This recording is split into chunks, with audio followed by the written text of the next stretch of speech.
जिले के बाहर आप नहीं जाएंगे, रहेंगे उसी अनुमंडल में, लेकिन शिक्षक चाहेगा कि हम विशिष्ट शिक्षक न बने तो ये उसको छूट होगी कि वो नियोजित शिक्षक ही रहेगा, उसे विशिष्ट शिक्षक बनने की जगह। और ये सारी चीजें कहीं ना कहीं परेशानी का सबब था। तो मुझे लगता है कि आप शिक्षक मित्रों को, मुख्यमंत्री को बधाई देना चाहिए कि उन्होंने भले ही नौकरी प्राप्त व्यक्ति को ही पुनः प्रमाण पत्र दे रहे हो, नियुक्ति पत्र दे रहे हो, लेकिन इसका असर तो हुआ है। और असर क्या हुआ कि आपकी सारी परेशानियां दूर हो गई एक झटके में। वो कैसे, वो भी बताऊंगा, लेकिन उसके पहले मैं बता दूं कि मैंने कहा था ना कि ये जो ब्यूरोक्रेट्स होते हैं, खासकर जो आईएएस पदाधिकारी होते हैं, उनका ईगो बहुत बड़ा होता है और इसीलिए अपने को और भी ऊपर रखने के लिए वो तमाम तरह के काम करते रहते हैं। आपको याद होगा के पाठक ने भी ट्रांसफर पोस्टिंग को लेकर कुछ नियमावली बनाए थे और शायद वह नियमावली अभी वर्तमान में जो नियमावली था उससे बेहतर था, क्योंकि इस नियमावली के तहत तो सच्चाई यही है कि अनुमंडल छोड़ने की बात तो छोड़ दें, कई परिस्थितियां ऐसी बन रही थी जिसमें आपको जिला बदर होना पड़ता, जिला से बाहर जाना पड़ता, या यूं कहें कि दूरी जो घटाने की बात हो रही थी वो 100 किलोमीटर भी हो सकता था। और इन सारी चीजों को लेकर आप परेशान थे, स्वाभाविक भी था परेशान होना, क्योंकि नियमावली भी उसी तरह का बनाया गया था कि गृह अनुमंडल में नहीं रहना है। फिर 10 अनुमंडलों की मांग होने लगी कि उसकी सूची दीजिए, आप कहाँ रह सकते हैं। अब 10 अनुमंडल को जरा सोच लीजिए, आप जहाँ हैं उसके चारों तरफ 10 अनुमंडल की दूरी क्या होगी? वो दूरी 100 किलोमीटर से ऊपर तो होगी ही होगी, यह तो निश्चित था। और ये सारी चीजें कहीं ना कहीं परेशान कर रही थी आप शिक्षकों को।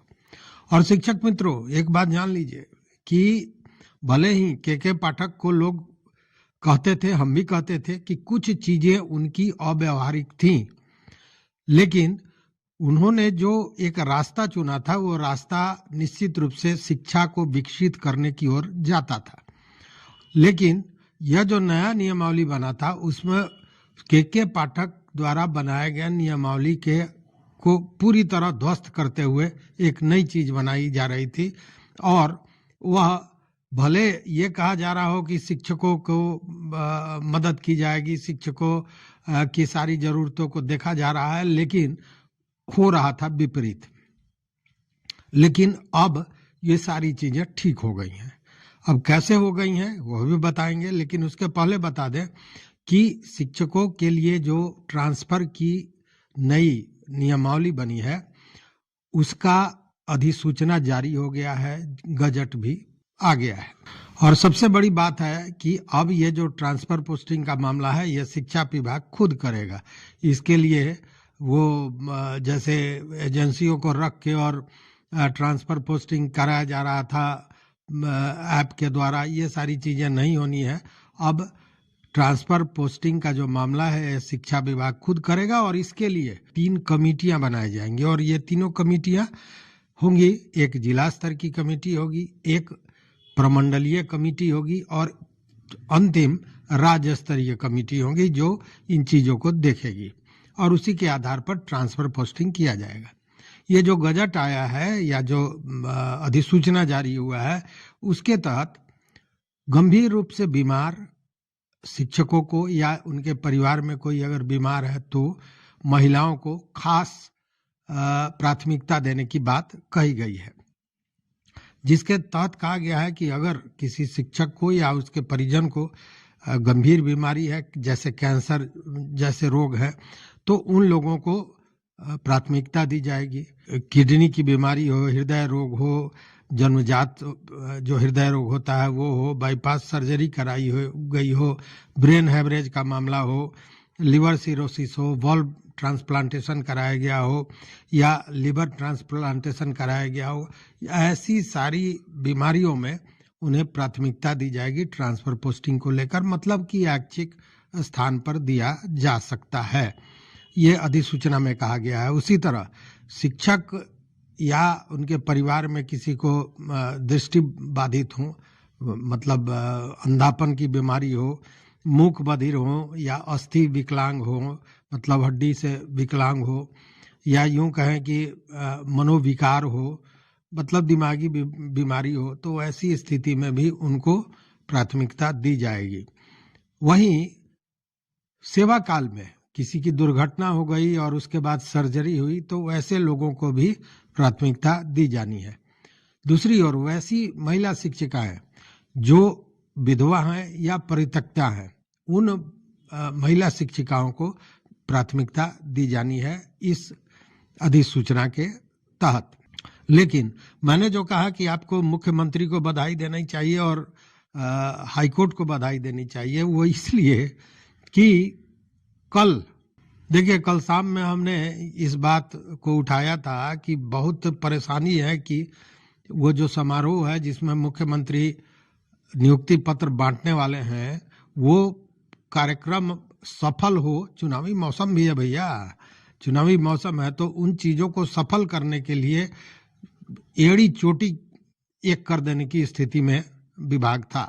इसको लेकर कल हमने बताया था कि विधि विशेषज्ञों की भी बैठक बुलाई गई थी, ये सारी चीजें हुई थी। लेकिन कल आपको याद होगा कैबिनेट की भी बैठक थी, और कैबिनेट की बैठक में कल जो वीडियो था हमने आपको बताया था कि जो कई विधान पार्षद हैं, कई नेता हैं, और खासकर सत्ताधारी वैसे सेकंड लाइनर नेता भी इस बात को लेकर चिंतित थे और इस बात को उठा रहे थे कि शिक्षकों के मुद्दे को जरा ठीक ठाक कीजिए, जल्दी कीजिए, इसलिए कि चुनावी माहौल है। और आप जानते हैं कि बिहार ही नहीं पूरे भारत में चुनाव जब आता है तभी सुधार की जो प्रक्रिया होती है या लोगों के मांग को मानने की जो प्रक्रिया होती है वो इसी समय होती है। अन्यथा 4 वर्षों 5 वर्षों तक आप चिल्लाते रहें, कोई सुनने को तैयार नहीं होता है। लेकिन जब चुनाव आता है तो सरकार केवल वोट की राजनीति में ये सारा कुछ करती है, और वही असर कहीं ना कहीं दिखा भी है। क्या दिखा है? कैबिनेट की बैठक में ये सारी बातें आई, कई लोगों ने ये बात मुख्यमंत्री महोदय को कही, मुख्यमंत्री ने इसको संज्ञान में लिया, इस पर फिर अलग से विचार विमर्श किया गया। बताते हैं कि उनके चैम्बर में भी ये चर्चा हुई और उसके बाद यह तय हुआ कि नहीं, यह जो नियमावली बनाया गया है जिसमें है कि 10 अनुमंडल का सूची दीजिए, आपको फलाने अनुमंडल में नहीं रहना है तो चिलाने में नहीं रहना है, तो ये गृह अनुमंडल है तो ये ससुराल है तो ये क्या है, ये सारी चीजें अब गायब हो गई। हुआ क्या कि मुख्यमंत्री ने कहा कि अनुमंडल को छोड़ के और निकट का जो अनुमंडल है उसमें देना चाहिए और देना होगा। अब ये मामला देखिए क्या हुआ कि अब जिस जिले में अनुमंडल ये कहीं है उस जिले का क्या होगा। और वैसे जिले 1-2 नहीं है, 8 जिले हैं जिसमें एक ही अनुमंडल है। अब वो व्यक्ति जो शिक्षक है वो दूसरे अनुमंडल में जाता है, मतलब जिले के बाहर। हमने कहा कि जिला बदर की बात हो रही है तो जिले के बाहर, तो स्पष्ट कर दिया कि नहीं, जिले के बाहर किसी की पदस्थापना नहीं की जाएगी, ट्रांसफर नहीं किया जाएगा। तो उपाय क्या है? तो उपाय ये निकाला गया कि जहां एक अनुमंडल है उसको 2 अनुमंडल में विभाजित कर दिया जाए शिक्षा के को लेकर। मतलब शिक्षा विभाग द्वारा जो क्षेत्रों का वर्गीकरण करना है उसमें उस जिले को 2 अनुमंडल में बांट दिया जाए और उसमें एक अनुमंडल से दूसरे अनुमंडल में ट्रांसफर पोस्टिंग किया जाए। मतलब जिले के बाहर आप नहीं जाएंगे, रहेंगे उसी अनुमंडल में। लेकिन भाई ईगो का मामला है, जब अनुमंडल बदलने की बात है तो उसी अनुमंडल को 2 भाग में करके ट्रांसफर पोस्टिंग, ये तो कहने को होगा कि हमने अनुमंडल बदल दिया। मतलब कि ये सारी चीजें आप समझ रहे होंगे। ये हमने जो कल कहा था ईगो, तो ईगो बहुत बड़ा प्रॉब्लम है। और इसीलिए या यूं कहें कि जो नियमावली आपने बना दिया, अब उस नियमावली को पालन करने के लिए भी ये जरूरी है कि एक जिला, एक अनुमंडल वाला जिला है उसको 2 अनुमंडल में विभाजित करके शिक्षा विभाग के लिए, और तब वहां पे ट्रांसफर पोस्टिंग किया जाए। तो ये सारी चीजें होने वाली हैं। और इसके लिए मोटा मोटी समझिए कि सहमति मिल गई है, या यूं कहे कि आदेश मुख्यमंत्री का प्राप्त हुआ है। हालांकि अभी इस पर विभागीय कुछ नहीं आया है, यह भी बात है, लेकिन इस तरह की बातें निकल के सामने आ रही हैं। दूसरी बात कि नगर निकाय, नगर निगम, इन सारी चीजों को लेकर भी तमाम तरह की बातें उठाई जा रही थी। तो इसमें भी यह हो गया है कि जो नगर निकाय है या नगर निगम है या कोई भी जो नगर निकाय है, उसको एक अलग यूनिट माना जाएगा, वो एक यूनिट होगा। इस पर भी सहमति जताने की बात आ रही है। और सबसे बड़ी बात जो है वो बड़ा महत्वपूर्ण है, और इस बात को बड़ी गंभीरता से सुनने की जरूरत है।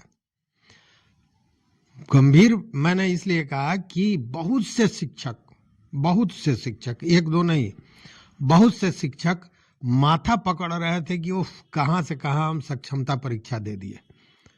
तो पहले जो के पाठक के समय भी ये चर्चा हुई थी कि जो शिक्षक चाहेगा कि हम विशिष्ट शिक्षक न बने तो ये उसको छूट होगी, और वो चीज फिर लागू हो गया मतलब उस पर सहमति जता दी गई कि कोई भी शिक्षक, नियोजित शिक्षक जिसने सक्षमता परीक्षा दी हो लेकिन वो नहीं चाहता हो कि हम विशिष्ट शिक्षक बने, तो वो पूर्ववत नियोजित शिक्षक ही रहेगा, उस पर कोई जोर जबरदस्ती नहीं होगी।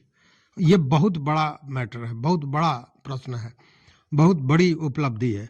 क्योंकि बहुत से शिक्षक, अब मान लीजिए कि कोई 20 बरस काम कर चुका है और उसने परीक्षा दे दी, अब वो कहीं बाहर फेंका जाएगा, तो उसने ये चुना कि वो नियोजित शिक्षक ही रहेगा, उसे विशिष्ट शिक्षक बनने की जरूरत नहीं है, ताकि ये जो तमाम तरह की चीजें हैं इनसे बच सके।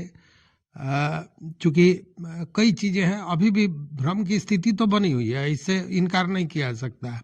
चूंकि जो शिक्षक विशिष्ट शिक्षक बनेंगे उनके सेवा काल जो पिछला है ऐड होगा कि नहीं, उनका वेतनमान उस आधार पर होगा कि नहीं, ये सारी चीजें अभी भी हैं जो चर्चा का विषय है और जो चिंता का भी विषय है। लेकिन अभी जो तत्काल ट्रांसफर पोस्टिंग का मामला था उसमें शिक्षकों के लिए ये बहुत बड़ी खबर है। और साथ में मैंने कहा ना कि मुख्यमंत्री और हाई कोर्ट का धन्यवाद दें आप सभी, मैं तो दे रहा हूं इसलिए कि अगर ये दोनों एक्टिविटियां नहीं होती तो शायद इतनी आसानी से ये चीजें सामने नहीं आती और कैबिनेट की बैठक नहीं होती, 20 तारीख को इस तरह का कार्यक्रम नहीं होता, तो जो मंत्री संतरी या जो अन्य नेतागण ने इन बात को मुख्यमंत्री तक पहुंचाई, पता नहीं मुख्यमंत्री के पास पहुंच पाता कि नहीं, क्योंकि मुख्यमंत्री इन दिनों इन सारी चीजों से थोड़ा अलग थलग पड़े हुए दिख रहा है। अब कहना यह है कि ये जो तमाम पिछले 1-2 सप्ताह से जो ये हलचल था, ये एक भूचाल आया हुआ था, हाहाकार मचा हुआ था, ये सारी चीजें समाप्त हो गई हैं। लेकिन अभी ऐसा नहीं है कि आग समाप्त हो गया है, मामले हाई कोर्ट में है, हाई कोर्ट में क्या सुनवाई होती है, क्या होता है, ये सारा चीज बड़ा महत्वपूर्ण होगा। लेकिन एक चीज तो तय हो गया कि ये चीजें